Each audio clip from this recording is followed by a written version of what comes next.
Coucou les scorpions, j'espère que vous allez toutes et tous très bien. On se retrouve pour une nouvelle guidance, le pas d'après. Comme d'habitude, tu prends ce qui résonne, tu laisses le reste. Tu n'oublies pas de combiner avec ton ascendant et ton signe lunaire. Tu peux le calculer sur AstroThème avec ton heure de naissance et ta vie. Ça te permet de compléter davantage, de prendre plus de conseils possibles pour t'aider à t'éclairer, à éclaircir, à te soutenir dans la période que tu traverses. Alors, on va commencer tout de suite par le thème. Je vais mettre peut-être un peu moins fort la musique. Alors, je vais faire un petit zoom. Donc, le thème de ta guidance, ami Scorpion, c'est la 5 d'épée. Alors, la 5 d'épée, on est dans le mental. Tu vois que là, on a 3 personnages, on dirait qu'ils viennent de se disputer. Il y en a un qui a détrôné l'épée de l'autre. Ici, il y a peut-être l'idée d'une communication difficile. Alors peut-être d'altercation, peut-être d'agressivité, de prise de tête. On n'arrive pas à solutionner et on peut... les 5 d'épée, quand ils sont mal aspectés, on est dans des choses un petit peu... on y va un petit peu en force. Le 5 d'épée peut être aussi quelque chose de plus doux. Si la lumière se fait sur cette carte, on est dans quelque chose qui enseigne, qui approfondit. On apprend, on a envie de comprendre pourquoi on solutionne positivement. On a le verbe facile, on est plutôt dans un mental un petit peu positif. Donc on ne se fie pas au visuel de la carte, mais il y a peut-être une prépondérance quand même à quelque chose d'assez agité, peut-être le verbe piquant, le verbe glaçant. Tu vas peut-être avoir la parole comme ça un petit peu vive, ou bien subir, au contraire, tu vas avoir l'impression de subir plutôt venant des autres, des piques, tu as tendance à la susceptibilité, etc.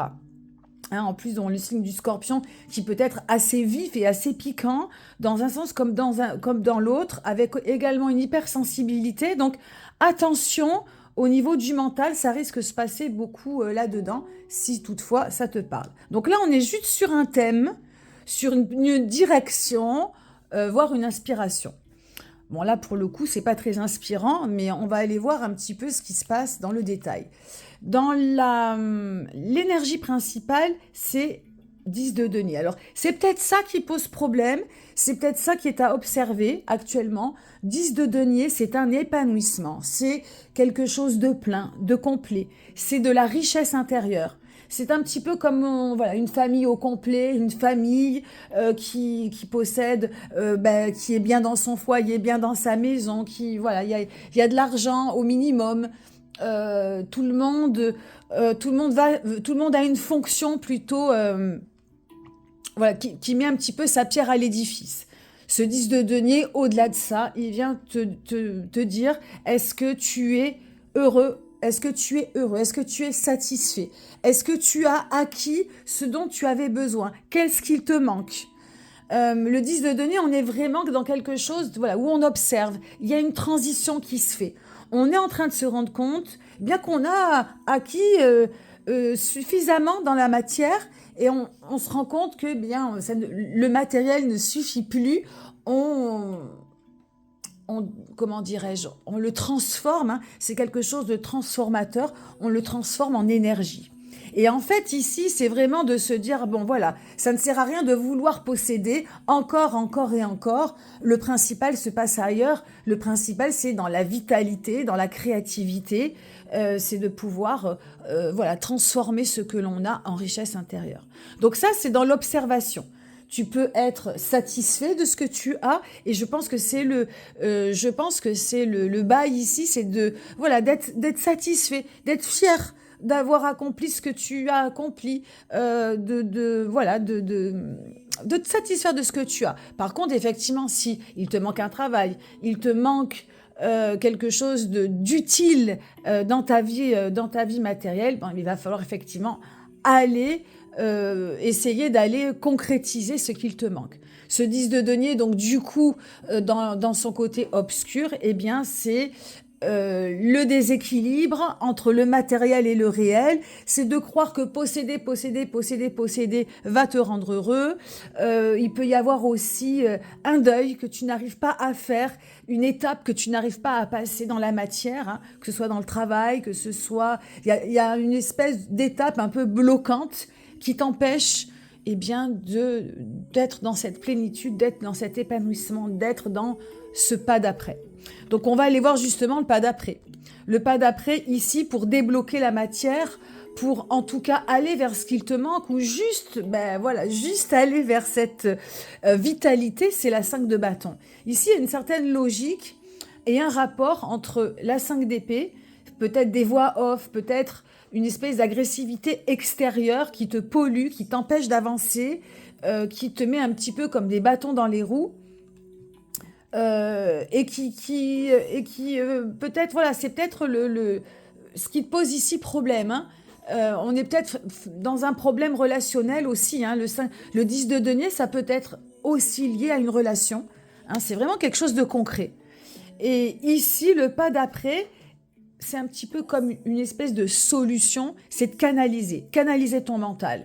C'est d'aller vers de la construction, c'est d'aller vers la solution, d'y mettre ta motivation, d'y mettre ta volonté, d'y mettre une énergie. D'aller vraiment, voilà, je vais solutionner. Par exemple, il me manque un travail actuellement pour être heureux. Je vais m'atteler, je vais mettre ma motivation, ma détermination, ma volonté. Je vais demain faire les annonces, je vais aller envoyer des CV. Je mets quelque chose, j'amène ma pierre à l'édifice. J'apporte ma pierre à l'édifice. Ça ne va pas tomber du ciel.